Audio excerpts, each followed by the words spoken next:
Welcome to the show. I'm Joanne Pollock with On the Art Trail with Joanne, and I'm very pleased to be here this afternoon with the very lovely and elegant Rachel Kaufman at her vintage clothing store in Conestoga called Auburn Vintage Clothier. So Rachel, you are the epitome of loveliness as you sit here this afternoon, and I'm looking at you with your very, very elegant gown on, and perhaps we should start there before we talk about anything else, and just tell us about that amazing garment you have on. So this is, I think, outfit 3 that I finally came up with today. For you in particular, this is a 1920s kimono that can be worn out. It can be worn in the house. It is all silk, which I've had refashioned. It was starting to fray, as things that are 100 years old tend to do. It actually has phoenixes on it, and I just thought it would be a nice color for inspiration for those enthusiasts of vintage and just of art in general. It's like wearing art every day. Absolutely smashing. So thank you for putting that on for me and for the viewers. It's absolutely gorgeous.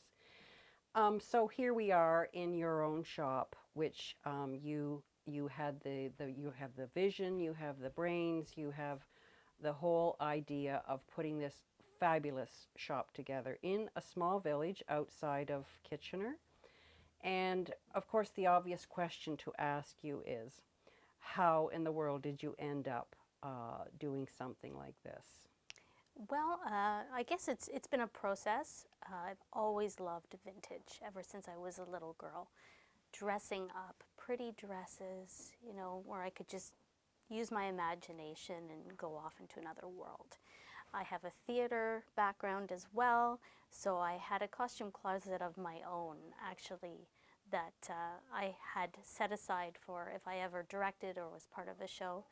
And somebody said to me one day, "You really should have a vintage clothing shop." And I said, "You know what, that's a great idea." So I'm not one to sit and idly, and I said, "All right, I'm going to open this store," and got to work. You're kind of a leader in the industry, I must say, because I think the shop is so exclusive in a way. You're carrying things in this shop which have stories and histories behind it. But in terms of you're calling the shop a vintage clothier store, what is the difference between vintage and retro? So I wouldn't say there's much of a difference. Vintage is, in my opinion, in my shop, I consider vintage 1970s or before. Okay. Okay, so that's vintage. Retro is kind of a part of the vintage world, and that's anywhere between 1960 and 1972. So the retro wear is, think of Twiggy. Okay. Okay. In the 60s. Retro. Okay, so retro is a part of vintage life and vintage wording, just depending on what era you're talking about. So when I say retro, think color, think polyester, crimpling. That's retro. Go-go boots, really popular, very comfortable, doesn't lose its shape, doesn't lose its color, makes people really happy. So that's the difference there. There are probably people who really love vintage, and it becomes a real thing in their life. And I personally happen to love vintage. So when I'm in a location somewhere, I need to source out where a vintage store will be. And I think your shop is the best shop that I've ever been in. Thank you. It has so many gorgeous things. What's the profile of a typical vintage lover? Is there such a thing? I don't even think vintage lovers know that they're vintage lovers until they come into a vintage shop. It's all there, it's laid out. And what usually happens is the conversations start. They think about what their mother, what their grandmother, what their aunties wore. So everyone loves vintage because it holds a story. So there's where it comes together. But my average shopper, there is no typical demographic. It's across the board in terms of age, and even gender. I have men and women that come into the shop, love it just as much. I see husbands walk in kind of closed, and by the time they walk out of the store, I kid you not, they're chatting, they're enjoying. It's because there's an exchange of ideas, there's color. You can't go wrong with vintage. There are no mistakes. If you want to put 1970s with 1940s, go ahead. As long as that's what speaks to you. Fashion sort of has its movement, like art movements. Fashion has had its movement. Art movements certainly reflect societal norms of the day, and I'm assuming that it would be fair to say fashion does as well. How has fashion sort of changed from the 20s, where things were very elegant in Art Deco era? Can you comment on the sort of progression of fashion? The 20s, when you think about the 20s, 30s, and into the 40s, there was a lot going on in the world. There was. So typically, the pieces that make their way to a store now in 2020 are things that were beloved, things that were kept because it was for dress-up, special events like weddings and whatnot. But if you actually look at 1920s, 30s, and 40s wear, they're gone. They're gone now. They've been reworked. When the Depression hit, people couldn't afford things. People were making wedding dresses out of parachute material.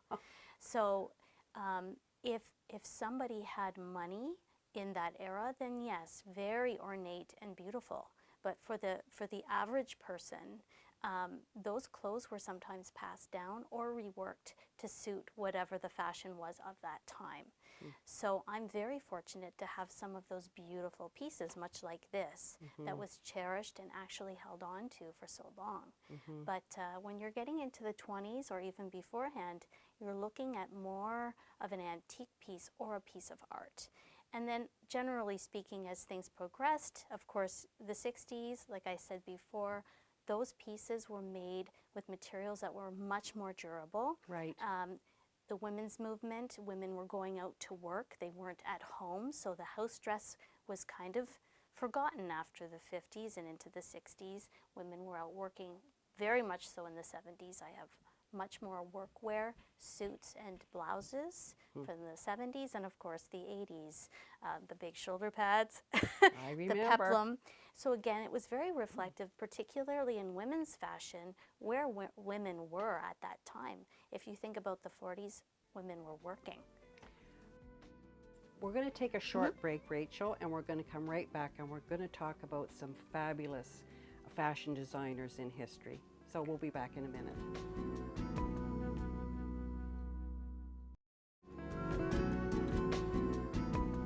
So I'm back with Rachel Kaufman at her amazing and beautiful and interesting store in Conestoga, Auburn Vintage Clothiers. So we left off just about to talk about Coco Chanel and all of those amazing fashion designers that were so instrumental in pushing fashion forward today.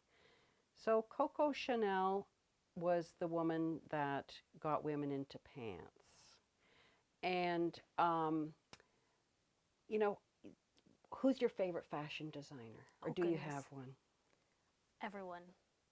That's a tough question, isn't it? Yeah, it's it's depends on the season of your life. What spoke to you even a year ago might not be what speaks to you now. The trouser. I mean, you think of Katharine Hepburn wears the trouser so well. So does Audrey Hepburn with the little with the pencil pants. Yes. Do I have a favorite? I don't think so. I admire them all because they particularly the women designers. They brought so much to the world and still do. They still do. Coco Chanel is quoted daily in my circles. Yes. Audrey Hepburn, Edith Head. Yep. Oh my goodness, there's a woman with so much spunk, and how much they've pushed fashion forward. You think of the movies. It was the movies with these stars dressed to the nines. Super glam. Yeah, Super exactly. glam. Very exciting. So let's talk about secrets that may erupt from time to time in your lovely little shop. And first of all, how do people, uh, do they call you up and say, Rachel, I have this amazing dress or whatever? How does it work that for intake into your shop? So unlike many vintage stores, I don't consign. I Okay. buy outright. Okay. So typically if somebody has a collection, they will call me. We'll set up an appointment and then we'll go through their collection. And as much as I'm interested in the pieces themselves, I'm interested in the stories. Of course. I feel like I'm a conduit between the person who brings the clothing in and the person that finds it and falls in love with it and then leaves with it. So if I can offer some of the secrets that those pieces hold, then even better. That's priceless. You can't put a price on that. So that's how that works. Is we reach a number that is good for both of us, and they say goodbye to their pieces. They know that they will be well loved. Yes. And then my work begins. So you've had some really amazing stories, Rachel. Can you share a particular story that will be fascinating to the viewers? Well, I'll tell you a bit of a story. Okay. In my first year of business, there was a beautiful blue cocktail dress that came into the store. It was part of a collection that I bought. So often if it's a collection from a dealer, it's from various people, not just one particular person. So that's how this dress came to me. And as I gave it love and steamed it and made any alterations I needed to, I started to cry. I thought the energy, the feeling that this piece has, it's very special. I didn't know why. And so I put it on display in the shop. And a couple weeks later, a young lady came in and she was looking for a dress to accompany her father to Buckingham Palace for a private event. Wow. The dress spoke to her, Wow. and away it went. And there's more to that story, but you're going to have to wait for my book. Okay, we'll There you look, go. look for that. That's a pretty incredible story. Mm-hmm. And on your lap, you have some fabulous things that maybe you want to share with us as well, because there's a story to those as well. There are. So oftentimes people will come to me with pieces that were cherished, usually by a mother, a grandmother, sometimes a great-grandmother, and they don't know what to do with them. And this is becoming more and more of the conversation as people bring me things, because we are an aging population. Huge houses are being cleaned out, and sometimes there's nobody to pass them on to. So that's where I come in. So these fans came to me. So this is part of fashion. This is an accessory. So I'm just going to share two with you today. This box is actually, it's silk. It's a silk outer box, and it even has the inscription of where the fan came from London. And this fan is mother of pearl and lace. And my guess, again, I don't know the story behind it, but just guesstimating what this probably is, it would have been carried by a bride. It's lace. It's beautiful. Wow, is it ever beautiful? Mother of pearl. And lace. The lace is absolutely exquisite. And again, there's a feeling of love and loyalty and just extreme, intricate work done for a piece like this. Carried by a very elegant woman with very fine taste. Oh yes, and gorgeous. I can just imagine the gloves she would have on. Now this one, again, mother of pearl on the outside. Even little details like the little rhinestone. Wow. This is hand painted, and I believe there's some gold leaf in there as well. Wow. So again, A no work signature. of art. Beautiful. Beautiful. And then there's the back. Absolutely exquisite. Wow. So again, the stories, you can just feel it. You can. So again, I'm so grateful and honored to have these pieces in the store, and hopefully I can carry on the beauty and somebody will fall in love with it like the original owner or owners did. So those are just a few. I mean, I could, like I said, write a book about what I've just witnessed in 8 years. So We're going to take a short break with Rachel, and we'll be back in a few moments to talk about the history of fashion and color and excitement and so on. So please come back with us.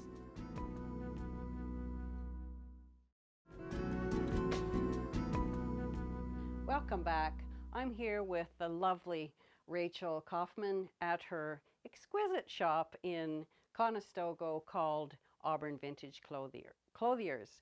And Rachel, you are going to, because you are the expert in all things vintage, you are going to take us down a vintage lane and educate us on the fashions that have been going on certainly since the 1940s. So let's start with this jacket.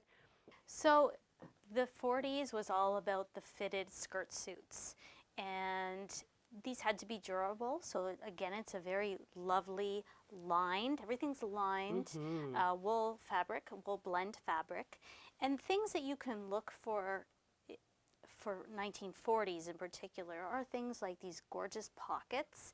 You can see that they have a little bit of fun that way. And again, the color is exquisite.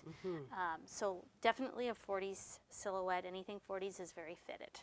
Okay? Okay. Now this piece here is 1950s by the designer Susie Paret. Now Susie Paret did knockoff Dior designs, but still very high-end. A lot of designers considered knockoffs actually studied the designer to the extent that it was just as well designed.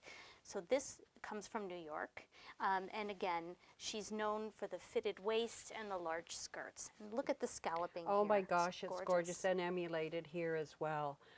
The color is fabulous. I'm not sure. It is iridescent to a certain degree, isn't it? It is, and it's taffeta. It's taffeta. Wow. So again, if you wanted to make it even bigger, you could crinoline it.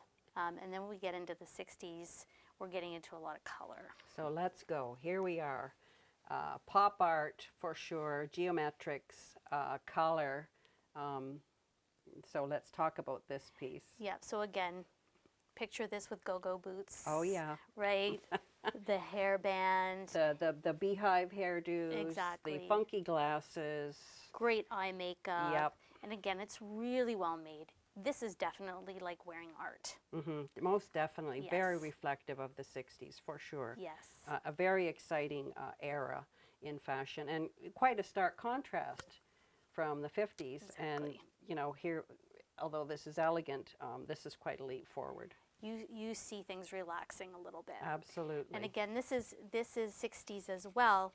And one of the reasons I find 60s so interesting, and again, fashion is cyclical, is the 60s really like to emulate the 20s. So you see this little bit of a lower waist, the big button feature, very tailored. This is great fabric. Again, it looks brand new because it's that great 60s fabric. But again, it's a nod to the 20s. Wow. And this looks like something I may have worn at some point in my life. So this one here, I pulled it because I love it. You've got that wonderful sparkle. You think Audrey Hepburn right away. Absolutely. And then when I turn it around, look at that plunging back with the long, oh my gosh, beautiful tail. Oh my gosh. This would make a great wedding gown for somebody who's looking for something different. Absolutely fabulous. Yeah, so this is a favorite of mine. Let's move into is this 80s? This is 70s. Oh, this is 70s. I skipped, yeah. So again, it's got Wild. stretch. There's a lot of stretch in the 70s. Comfort, right. Long, you get the wider lapels. Yes. Again, you get a lot of color still in the 70s. Right. When you're talking about 70s wedding dresses, often the term boho comes up. Yep. So a lot of boho fashion, if that's what clients are looking for, Yep. we turn to the 70s. Interesting. This isn't boho, but again, anything like the long leather vests or anything with the bell sleeves, Yep. definitely 70s. Wow, wow. I remember the 70s, unfortunately. So here we are in the 80s, Rachel. Great color and peplum. What is this? Is this a knit? It's a knit. And of course, the peplum, which we saw in the 40s, coming back in the 80s. This here is also 80s. It's corduroy. Yes. Laura Ashley, which was a huge name. I Yeah. remember my mom and my aunts loving Laura Yes. Ashley. She was really popular for her Yes. chintz prints. Yep. But what's really interesting about Laura Ashley is you get the empire waist, which goes back to like the Regency period. So again, everything's cyclical, but like the bows and everything was kind of cutesy. Yep. But it's all coming back, and it's 80s is vintage. Yes. Yeah. There you go. This is something else. If I may just remove this so we can have a better look at this. So this dress came from a very special lady. Her name was Dolly. She lived in Elmira, and I was fortunate enough to have a house visit with her. She called me and had some pieces that she wanted to show me, and brought out her wedding dress. Now Dolly was in her later 20s when she was married in the 50s, which would have been considered at the time an older bride. So the lady at the bridal boutique that she went to said, "No, no, dear, you won't be wearing a long dress. You're much too old for that." Oh. So she settled for a cocktail length dress in this lovely brocade. Oh gosh. And so it's a two-piece with a little jacket. Yes, it's gorgeous. And anyway, I had a delightful time with Dolly. She was literally in tears because somebody wanted her dress. Somebody wanted to hear the stories. What flowers did she carry? What was the day like? And she was so tickled that I was excited to take the dress.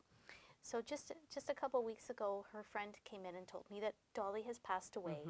And I just went over and gave Dolly's dress a hug. And it's still here, it's still being loved. And again, it's going to take a very special young person to come in, you know, young, old being 27. Right. Depending on the era. Right. But this is Dolly's dress. Oh, and look at the detail on here. It's absolutely gorgeous. So we're at the front of your shop, Rachel, and I did ask you to pull out one particular piece in your shop, which is a favorite, and you pointed to this piece. So let's talk about this gorgeous creation. It's likely late 40s, early 50s, hand designed, hand beaded, and all of this intricate work would have been done by a loving member of the family, probably, most likely. I just think you can see the change. The 40s, satin was really big in the 40s, and then going into the 50s, the skirt got bigger, and it became more of tulle and lace was kind of the thing. So my guess is that this, if anything, it was probably late 40s, early 50s. You can just see the silhouette changing in the skirt. It's getting a little bigger. And never been worn. Never worn. This came to me and in the hopes that somebody would fall in love with it and actually wear it. I don't know why it wasn't worn. I'm hoping that she just found a better dress. But again, they were interesting times for people, and this is a very, very elegant dress. It certainly is. No train, so just floor length. But what I'll do is I'm going to turn her around so you can see all those buttons. Oh my gosh. So again, there are special hooks that you can use. It almost looks like a crochet hook to help hook the buttons over the loops. And would this have been hand done? Yes. Wow. Yes, this particular piece was. Incredible. Yeah, so I'm very honored to have it. And again, it's a special piece for someone who wants. I love the fact that it doesn't have a train. So again, it's easier for garden weddings, something outside. You don't have to worry about the fuss of a longer train. Rachel, before we finish, I want to ask you that you have managed to pivot your way through COVID. You've managed to pivot your way through construction outside of your shop. Do you have any sort of, beyond working endlessly at your shop, are there any sort of words of wisdom that you can share for people to try and get through this time? Wow, creativity and positivity. I have bad days too. I'm not going to lie. There are days that I worry, and you don't always. Your plan doesn't always come to fruition the way that you think it does. Roll with it. Your clients will always come back. I have so many clients who I've built trust with, relationships with, friendships with, and I think it's really just to be grateful and thankful. Social media has really helped me. This non-technical girl had to get technical really fast. We have some things in the work. We have a play being written about the store, and I'm in the process of writing a book. So, you know, whatever happens, you just roll with it. And I think not always sticking to that original plan and just trusting that it's the right way to go is what's kept me here. So from the minute people walk in through your door, Rachel, you are giving people a really special experience. You've given me a special experience this afternoon by allowing me to spend some time with you. So thank you very much, and I really encourage people to come and check out the shop. There is something here for everyone, I'm sure. And I wish you continued success as you go forward in the years ahead. And so all the best, Rachel. Thank you very much. Thank you.